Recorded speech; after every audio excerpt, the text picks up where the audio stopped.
नमस्कार दोस्तों, मैं श्याम आप सभी का टाइम्स ऑफ इंडिया में स्वागत करता हूँ।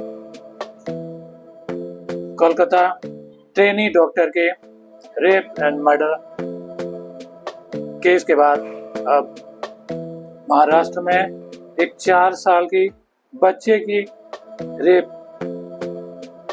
केस में चारों ओर आंदोलन हो रहा है। पुलिस ने लाठीचार्ज भी की। सिर्फ ये पहली घटना नहीं है, इससे पहले भी बहुत सारी ऐसी घटनाएं हुई हैं जो कि मानवता को शर्मसार करता हुआ नजर आ रहा है। क्या इंसान इंसानियत भूल चुका है, जानवर बन चुका है? 4 साल का बच्चा भी सुरक्षित नहीं है। सरकार अपराध नहीं रोक पा रही है। आखिर वजह क्या है? सरकार अपराध नहीं रोक सकती, ना ही शिक्षा अपराध रोक सकती है, क्योंकि मैक्सिमम अपराधी जो होते हैं पढ़े लिखे होते हैं। तो अपराध कौन रोक सकता है? अपराध हमारे दिए हुए संस्कार रोक सकते हैं। इसीलिए माँ बाप को बहुत जरूरी है कि अपने बच्चों को अच्छे संस्कार दे, महिलाओं का सम्मान करना सिखाएं, बड़ों की इज्जत करना सिखाएं, अच्छाई और बुराई की समझ दें।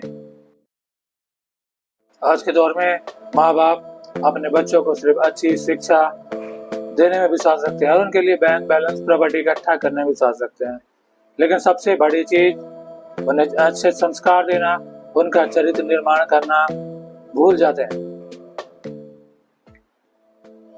यही वजह है कि आज वृद्धाश्रम में 90% लोग पढ़े लिखे समृद्ध परिवार के, किसी गरीब या अनपढ़ के। तो इसीलिए माँ बाप को बच्चे को अच्छा शिक्षा देने के साथ उनका चरित्र निर्माण करना भी जरूरी है, उन्हें अच्छे संस्कार देना भी जरूरी है, क्योंकि अच्छे संस्कार अच्छे चरित्र निर्माण करते हैं और एक चरित्रवान इंसान कभी अपराधी नहीं हो सकता। और सबसे बड़ी चीज है हमारे सरकार को हमारी शिक्षा व्यवस्था को बेहतर करना, जिसमें बच्चों को अच्छे एजुकेशन के साथ उनका चरित्र निर्माण भी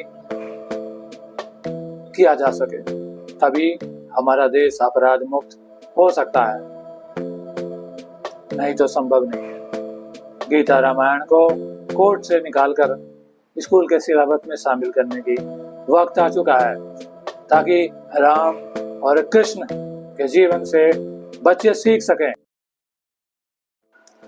स्कूल के पाठ्यक्रम में रामायण को शामिल किया जाए, क्योंकि भगवान श्री राम अगर युवा पीढ़ी के बच्चों के आदर्श होंगे तो कभी अपराधी नहीं होगा। माँ बाप को बच्चों को पढ़ाने के साथ अच्छे संस्कार देना बहुत जरूरी है, क्योंकि हमेशा चरित्र की ही पूजा होती है। आपने रामचरित मानस नाम सुना होगा। चरित्र, भगवान श्री राम का चरित्र। रावण महाज्ञानी था, चारों वेद का ज्ञान था, धनवान इतना था कि सोने की लंका थी, और बहुत बड़े शिव भक्त थे जिन्होंने खेल खेल में कैलाश पर्वत को उठा लिया था। चलत दशानन डोलत धरती, रावण चलता था तो धरती हिलती थी, उतना ताकतवर और बलशाली था। और कुल भी श्रेष्ठ था, ऋषि पुलस्त्य के कुल से बिलोंग करता था, ब्रह्म ऋषि। लेकिन उसके बाद भी इसका विनाश हो गया। जानते हैं, चरित्रहीन हो गया। इसीलिए युवा पीढ़ी को भी चरित्र निर्माण करना पड़ेगा। माँ बाप, गुरु को और सरकार को भी स्टेप्स लेने हैं, ताकि युवा पीढ़ी चरित्रवान बने, ताकि देश आगे बढ़े। Thanks so much.